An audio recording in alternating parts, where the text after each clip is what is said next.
Hello students. हम start करेंगे अपना chapter 5 force and law of motion.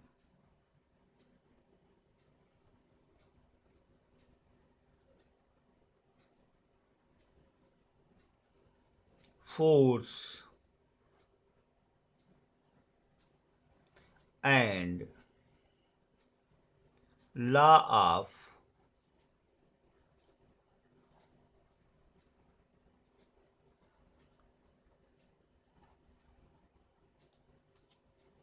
Motion.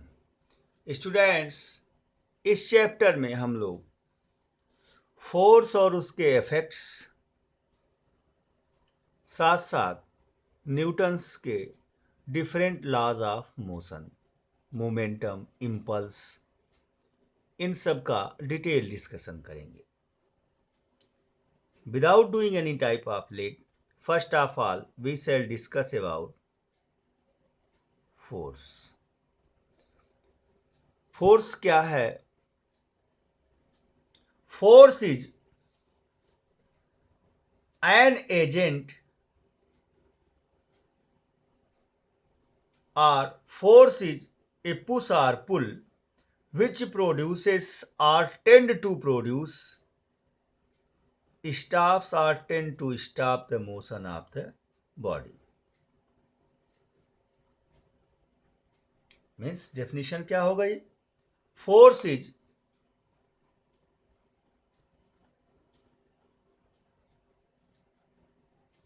push or pull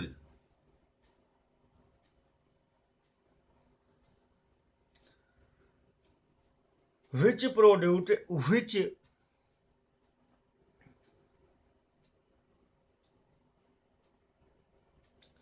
produces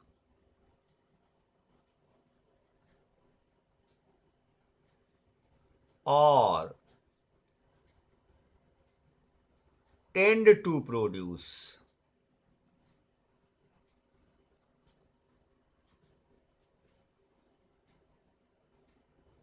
comma stop or tend to stop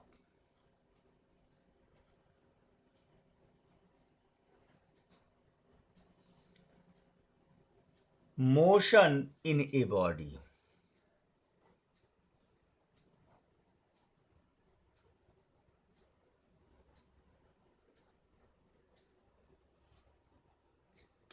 force वह push या पुल है जो या तो प्रोड्यूस कर दे या तो प्रोड्यूस करने की कोशिश करे या स्टॉप कर दे या स्टॉप करने की कोशिश करे। किस चीज को? Motion in body.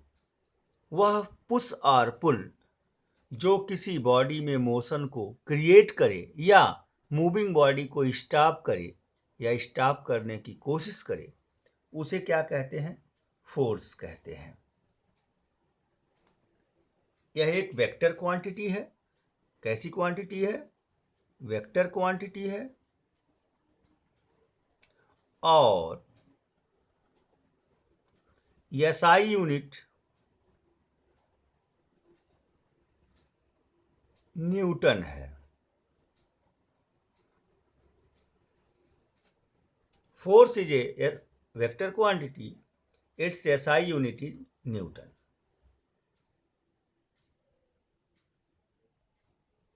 फोर्स के इफेक्ट्स क्या हो सकते हैं? Force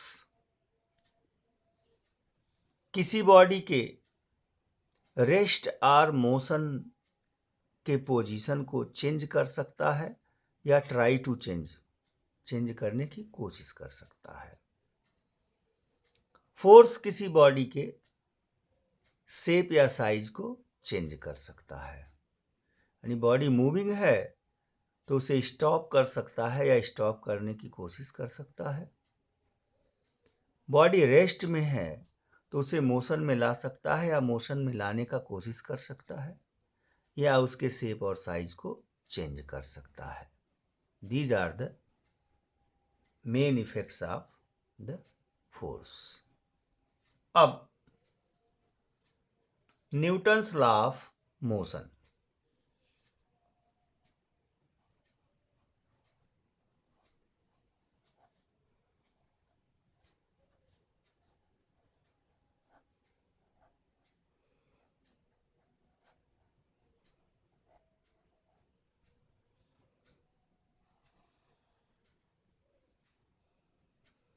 On the basis of his observations,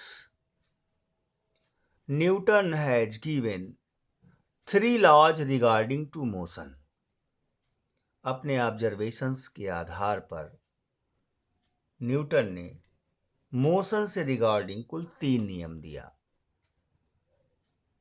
जो फर्स्ट लॉ ऑफ मोशन है, न्यूटन्स फर्स्ट लॉ,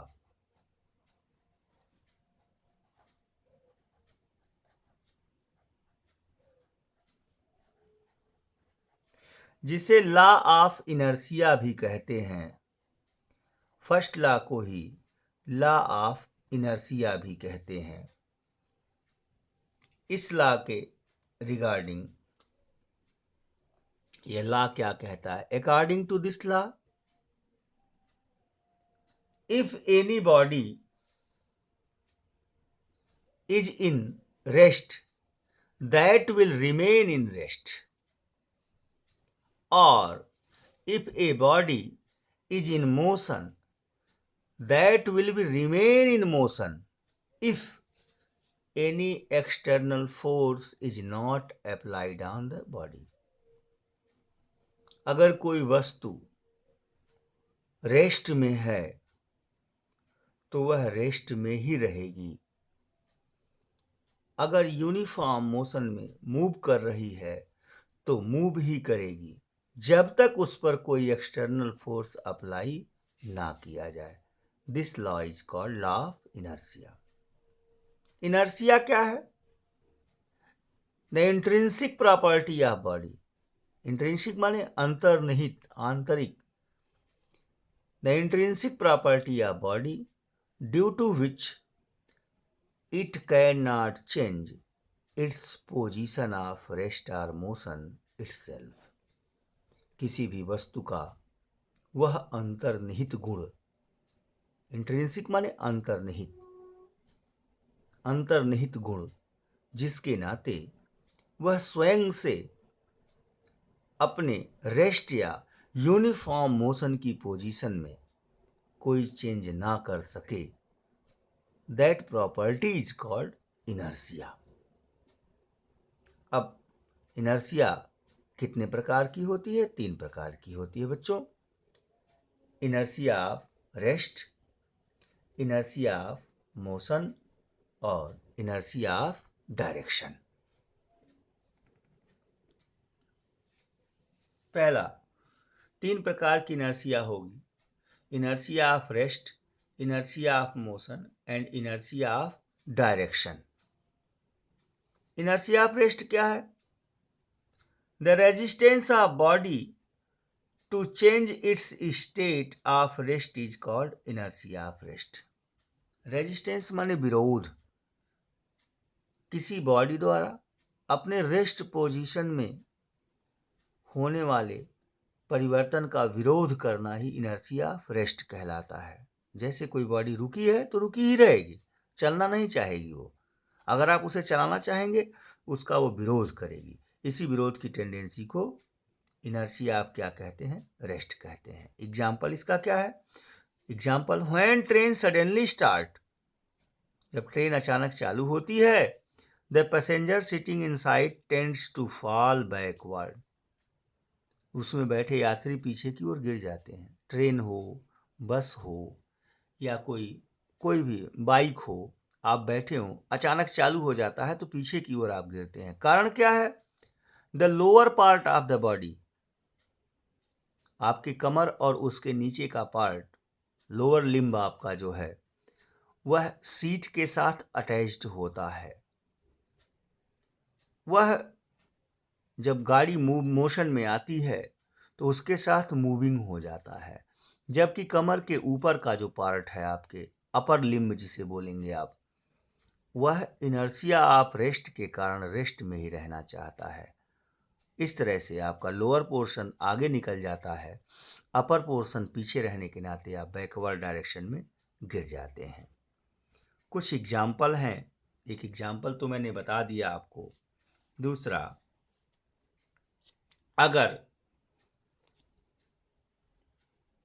दूसरा है inertia of motion. Inertia of motion क्या है? The resistance of the body to change its motion is called inertia of motion.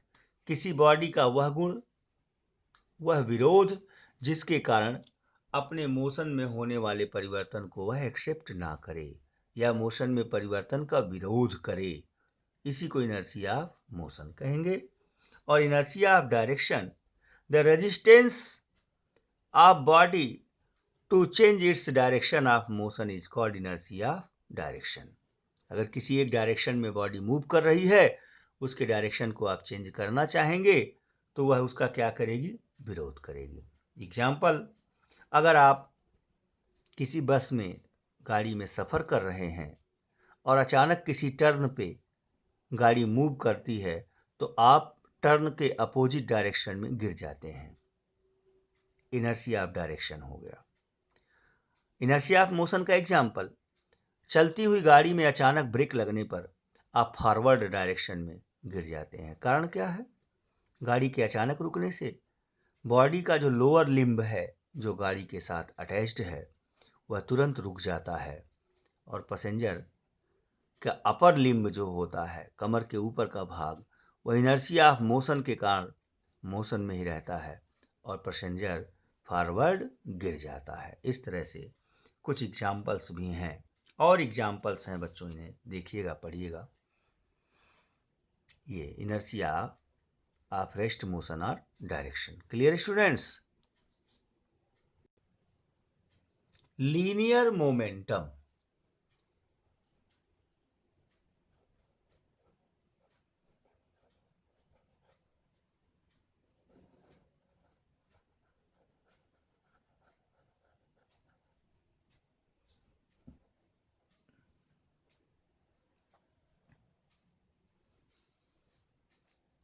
Students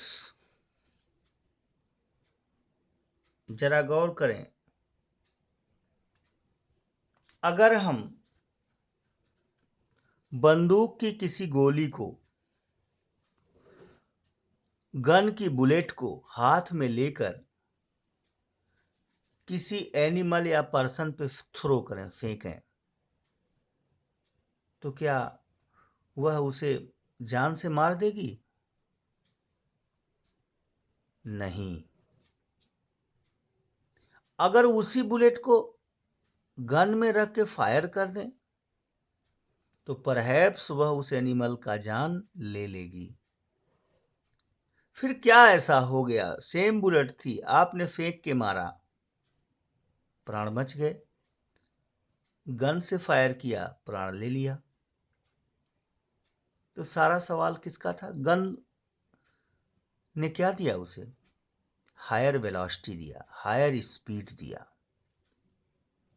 जो आप नहीं दे पाए। इसका मतलब अगर बॉडी बड़ी हाई स्पीड से मूविंग है तो मोशन का इफेक्ट ज़्यादा होगा। इसके उल्टा, अगर बड़ा सा पत्थर धीरे भी फेंक दीजिए, किसी आदमी के सर पे पटक दीजिए, तो वो एक्सपायर कर जाएगा। यानी अगर मास ज़्यादा हो तो बॉडी स्लो भी है तो उसका मोशन का इफेक्ट ज़्यादा होगा। इसका मतलब जो मोशन का इफेक्ट है बॉडी के, वह इन दो क्वांटिटी पे डिपेंड किया, वेलोसिटी पे और मास पे, और इन्हीं दोनों के प्रोडक्ट को लीनियर मोमेंटम कहते हैं। Linear momentum is product of mass and velocity. The product of mass and velocity is called linear momentum of the moving body.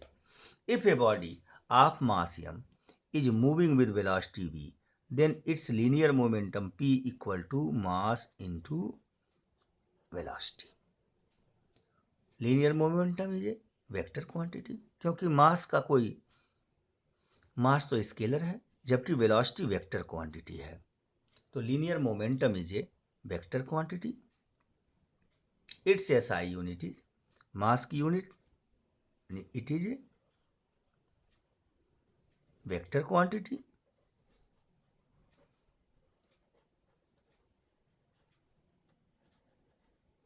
And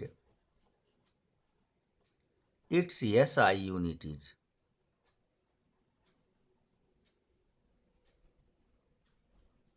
kilogram metre पर सेकेंड। मास की यूनिट किलोग्राम और इसकी metre पर second. यूं भी लिख सकते हैं kg मीटर सेकेंड पे पावर -1। डायमेंशनल फार्मूला क्या हो जाएगा?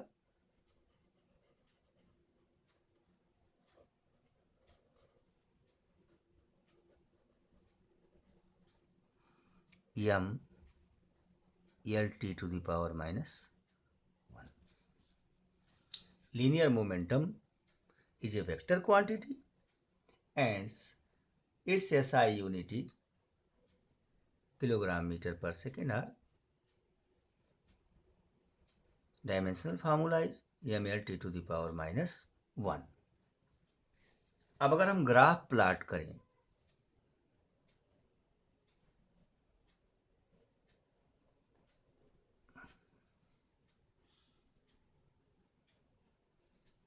अगर किसी बॉडी का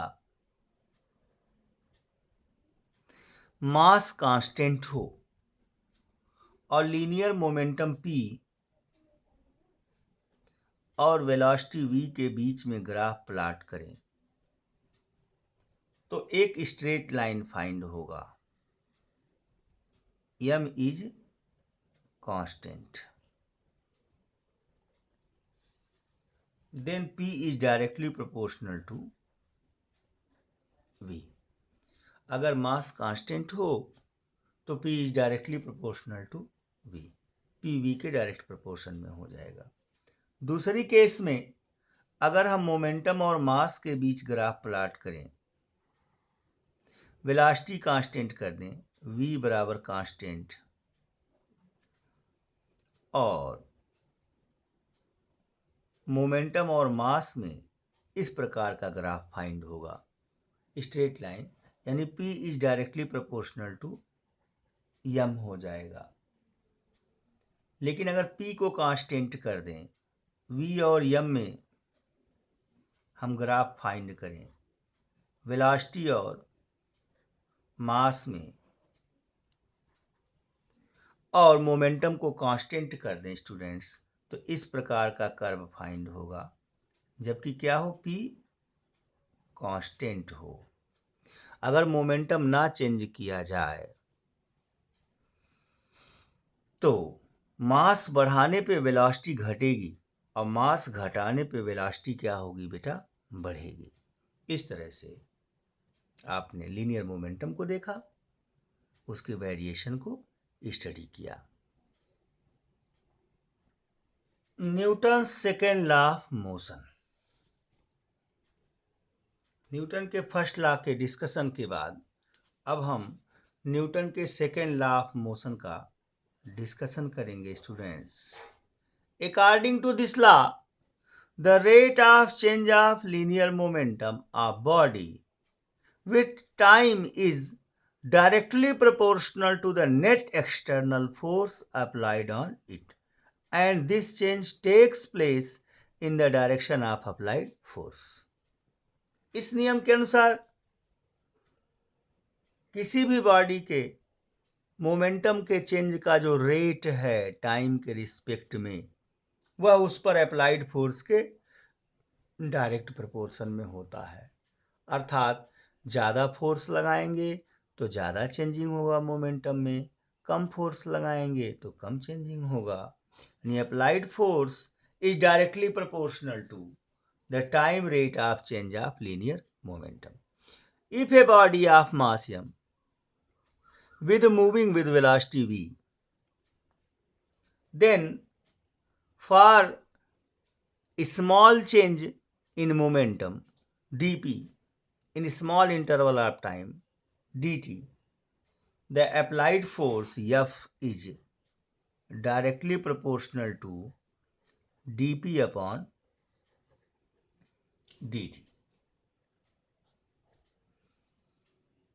प्रोपोर्शनलिटी के साइन को रिमूव करने के लिए यहां एक कांस्टेंट लगाया गया k dp upon dt. k की वैल्यू यहां k is proportionality constant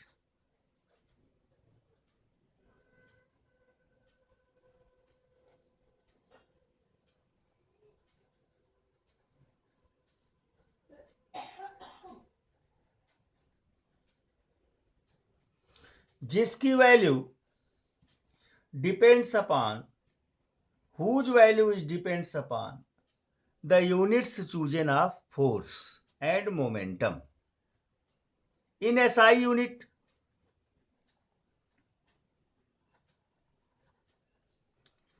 k equal to 1, k की वैल्यू 1 लिया जाता है तो F equal to dp upon dt. और since we know that momentum equal to mass into velocity, then F equal to d upon dt mass into velocity. चूंकि मास तो body का constant होगा students, m dv upon dt and the differential coefficient of velocity or the change of velocity with respect to time is called acceleration. इसे क्या कहते हैं बच्चों? Acceleration कहते हैं. तो m into a.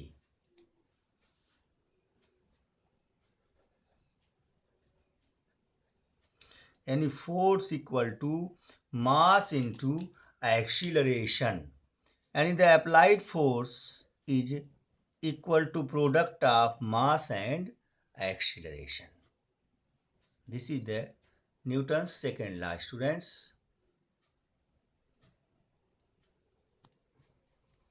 Force equal to mass into acceleration.